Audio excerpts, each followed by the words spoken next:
Здравствуйте, дорогие наши зрители, слушатели и читатели. Сегодня с нами на связи человек-легенда, автор концепции потока, один из основателей позитивной психологии и спикер форума «Бизнес и Жизнь», который выступит у нас вечером 29 мая, профессор Михай Чиксентмихайи.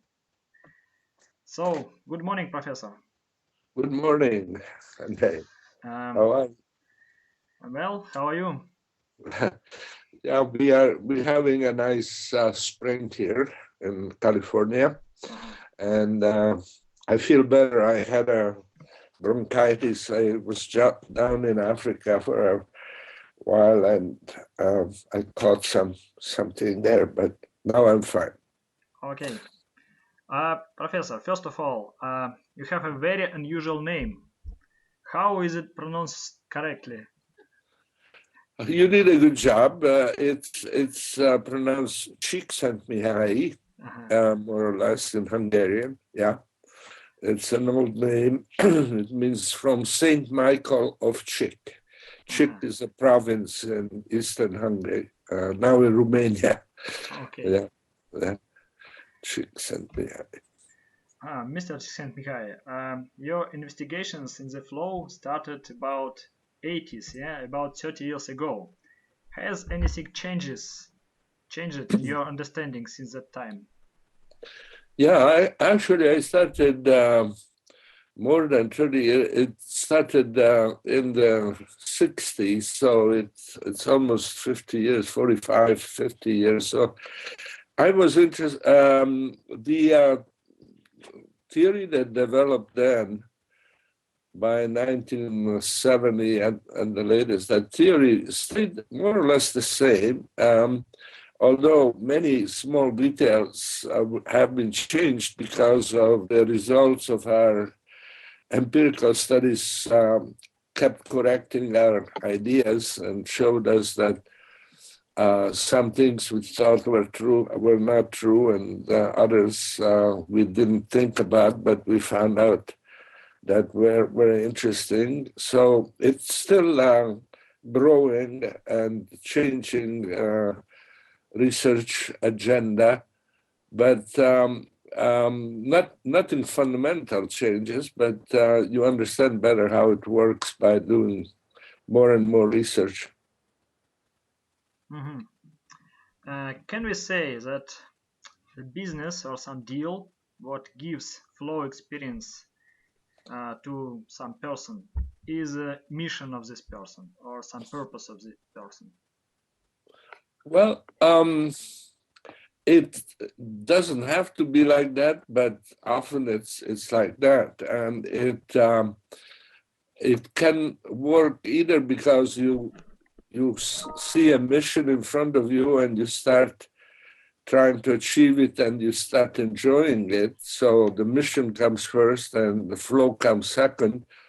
Or it could be the other way, that suddenly you do something that feels so right that you say, oh, well, this is what I should be doing. And then the flow comes first and the mission comes second, in a sense. But yes, they are connected, not for everyone, but if you have a mission, usually you enjoy it, doing it, and the other way also, yeah.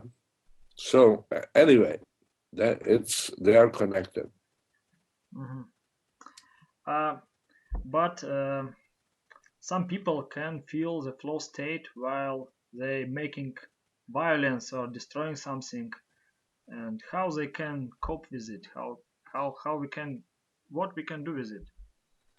Yeah, unfortunately, people get flow by using their skills, and many people have no skills except to destroy,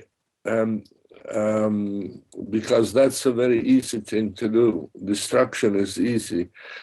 Building and making things work are hard, they're difficult.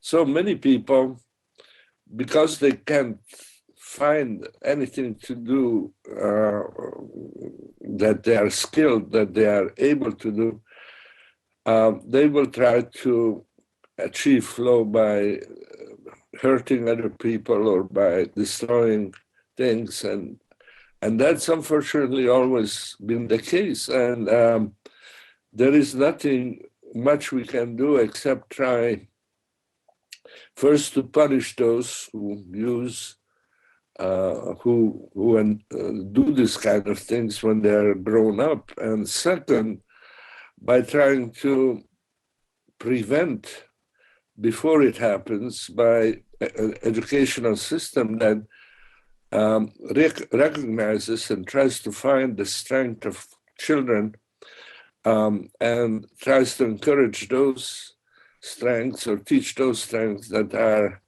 going to be useful later in a positive way rather than destructive way. Mhm.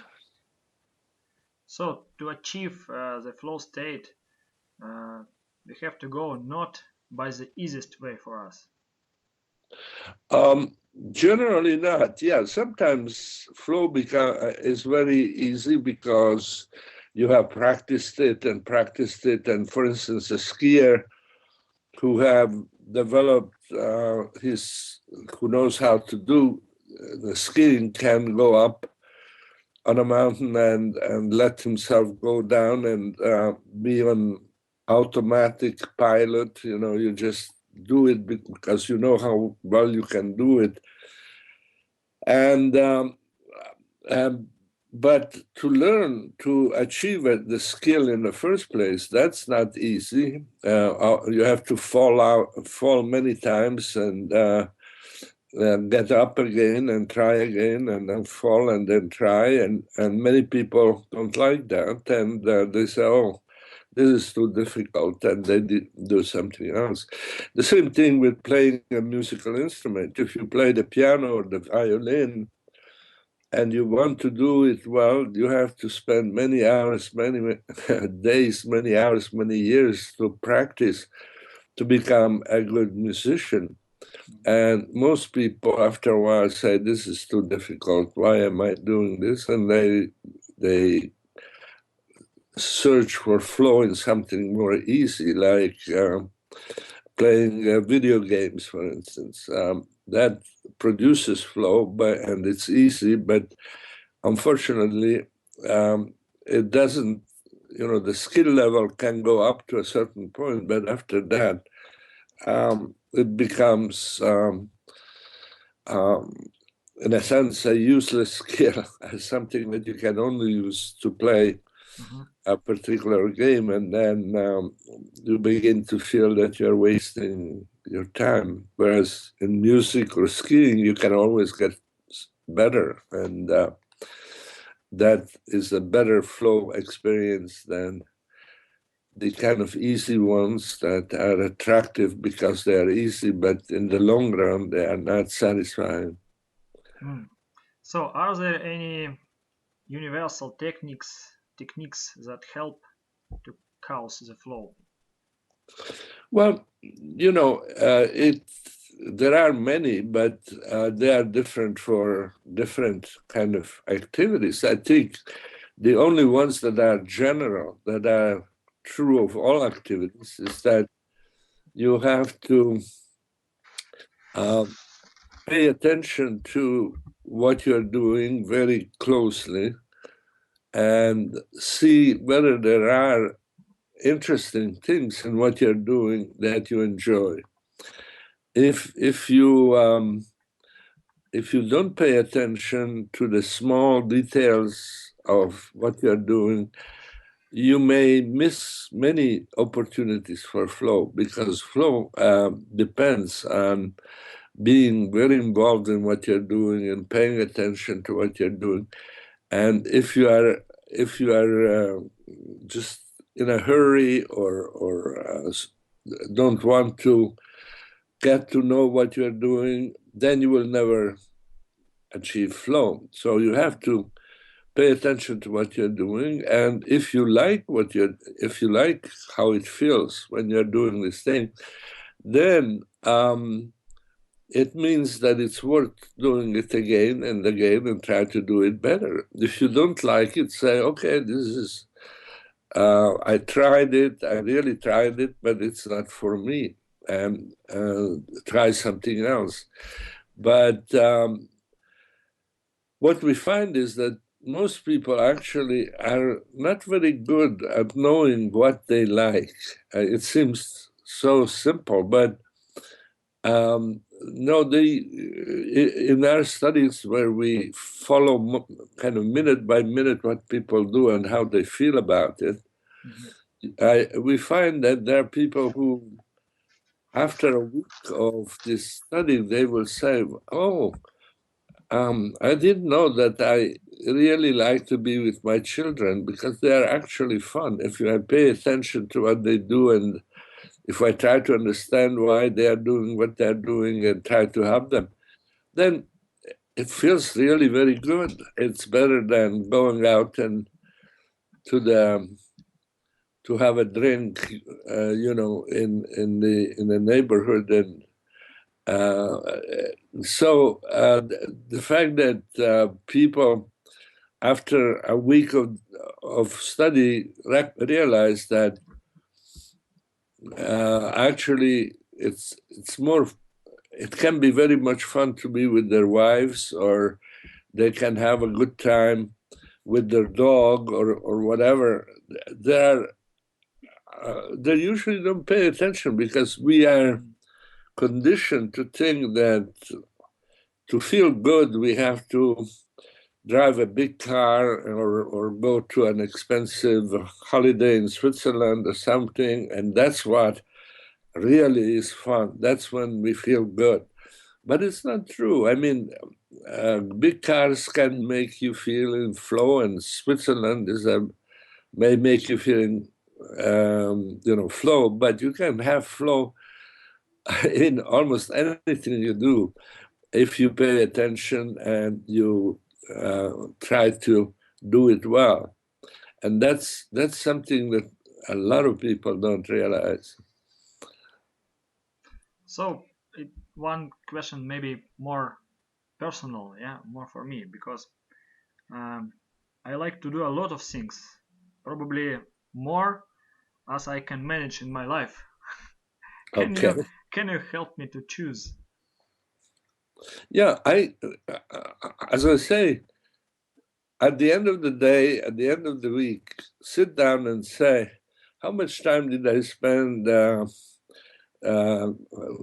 going bowling or listening to music? And now, at the end of the day, the end of the week, was that really the best thing that I could have done? And what did I miss? Could I have done something else? Could I have focused on something that has a long-term potential to give me the experience of flow, instead of scattering my attention on whatever is easiest or closest at hand? And essentially, to enjoy life and to have a good life, what you have to do is to learn to control your own attention, so that you're not always distracted by the cell phone or by other people or by things that you wish you'd be doing. You stop saying, oh my God, I should be doing this and that. No, that's a waste of time. Pay attention to what you're doing, immerse yourself in it. If at the end of the day or of the week you feel that it wasn't really that important or that enjoyable, then okay, you learn something, and now next time you can be in control, and instead of doing the kind of thing that you know it's not that rewarding, not that satisfying, you do something that it's better than that which you were doing. So knowing yourself, knowing what makes you feel good, knowing what you can do well, is the foundation for anything, for a good life. And nobody can tell you, what that is. You have to find out. You have to spend the time.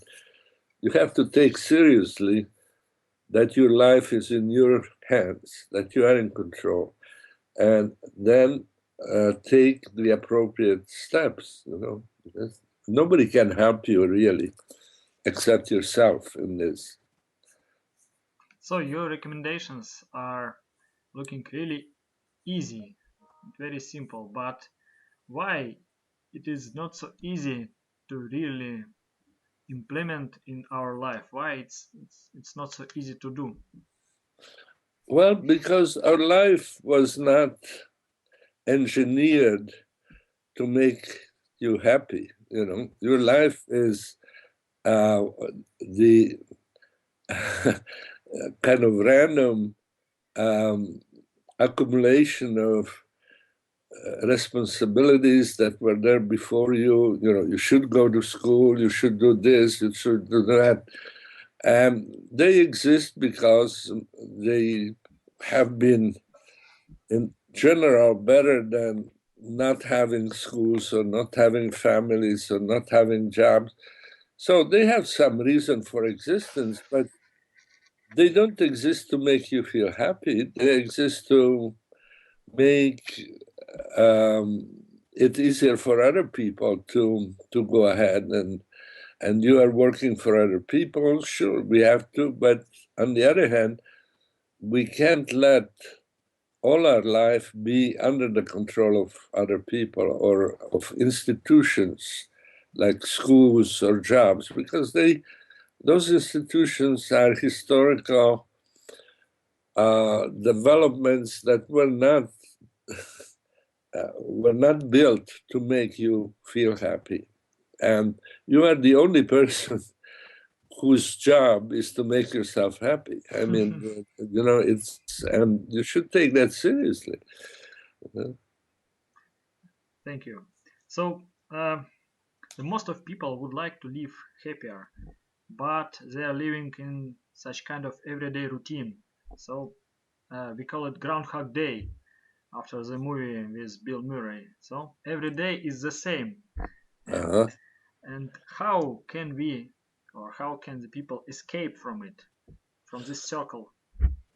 Well, obviously, one possibility is to try to look and find a more interesting routine, something more new and intriguing. But the other one is to realize that most of life is a routine, and the people who are happy are those who find ways of making the routine different and more interesting to themselves, and that requires thinking about, well, is there a different kind of clothes I could wear today? Is it can I take a different way to get to work? Do I have to go the same way exactly? And if you are going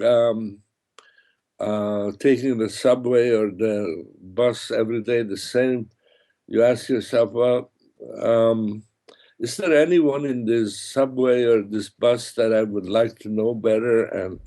And if you notice a person that you have seen for many times already before, and interested you, but is there a way you could stop and start talking to this person and find out where they work, what they like to do, where they get out of your routine, and try to make develop details in the routine, subroutines as they call them, right? Subroutines that are your own. You made them and you can change them, and then the big routine becomes tolerable. And in most cases, in other words, and if you do them wholeheartedly, you can create every day as a little bit different from the one before, and after a while that makes you again, you are in control. You take charge of your life and forget about the routine. The routine is something we accept because it seems the most convenient and simple way of doing things. So we'll take the routine, and after a while we become slaves of the routine. The routine now seems to be the reality that we have to live in, and there is no way of, we don't realize that we accepted the routine. We made the routine to a large extent by ourselves. And once we realize that we made the routine, we can also change it. You realize that you don't need to do it the same way. You don't need to do it exactly, and you can learn to find interest and variety in what you're doing. People do this even when they are in jail in solitary confinement, where there is no variation at all, and yet they can find ways. And you read about how they were able to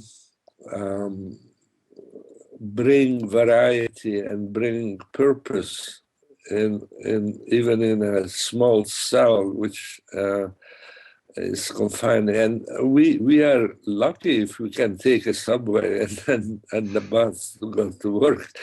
There's so much happening if you pay attention, and it can be very interesting. So, and today most of people live under another kind of flow, so the enormous everyday flow of information, and it doesn't let us sometimes to feel the real flow state. What can you recommend? What can we do with it? Well, again, it's a question of taking control of your life, and if the flow is too strong, you have to build a dam. You have to build a way of stopping the flow. I mean, I only use my cell phone when I travel, and I have to be ready to have something to change my flight plan or to know of an emergency. But in everyday life, I don't want to be interrupted and accessible to. And I think to the extent that you can do that, you should be doing it. And then there are ways in which, for instance, we have a kind of a dasha in the state of Montana, where we didn't have telephone, we don't have newspapers, and it took us 2 weeks to find out that 9/11 had happened. We were there in September, and we didn't realize that this happened. And sometimes you regret it. You say, "Oh, I missed something," but most of the time you are glad that you are not passively swept away by the flow of information. Because again, it's a question like with the routine. The routine is not imposed on you. It's something you accept. The flow of information is not imposed on you. You accept it. You expose yourself, and if it becomes too much, you have to find a way of reducing it. So the main idea of our forum is reboot or restart of life. Did you have some moments in your life that you can call restart or reboot? Sorry, what does reboot mean? So reboot as a computer. You reboot it. Oh, reboot. Oh, yeah, okay. You want to clean the memory. So the rebooting in humans, I think, does happen. Yes, but it's different because you can't erase the memories. You can't erase the past, you can reinterpret it. You can say, oh, what I thought was bad was good, what I thought was good was bad. Or you suddenly realize that you could do something that you didn't know you could do before, and that changes life. But those are quite different ways of rebooting than what computers do. The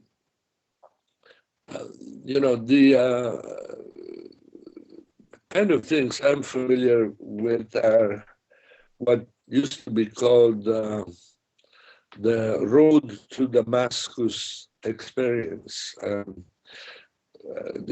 The apostle, Christian apostle Paul,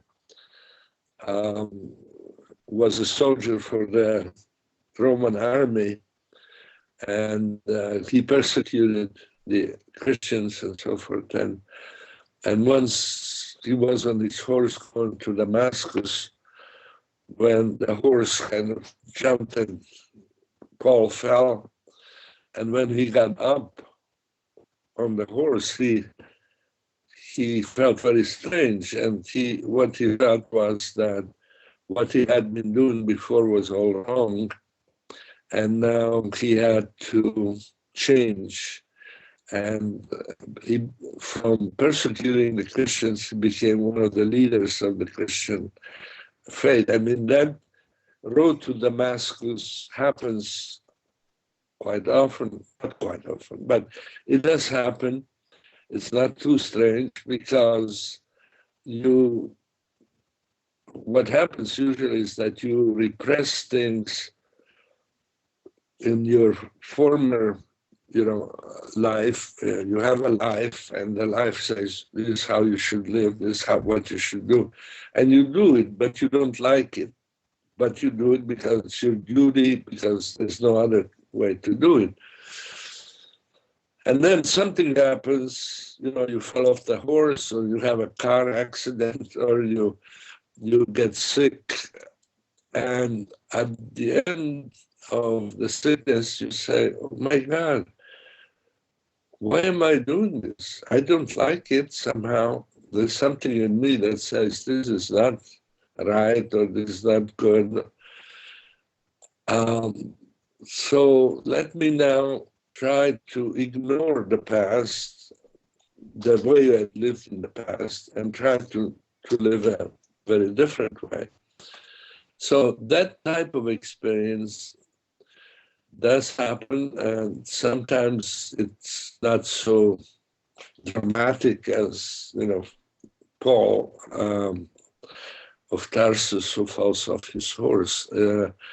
It's not as dramatic. There are smaller events, smaller experiences that they add up, and for the end you say, oh, let me try a whole new way of doing this, because I can't stand it anymore. It's too boring, it's too demeaning, it's too constricting, or it's too chaotic, whatever it is.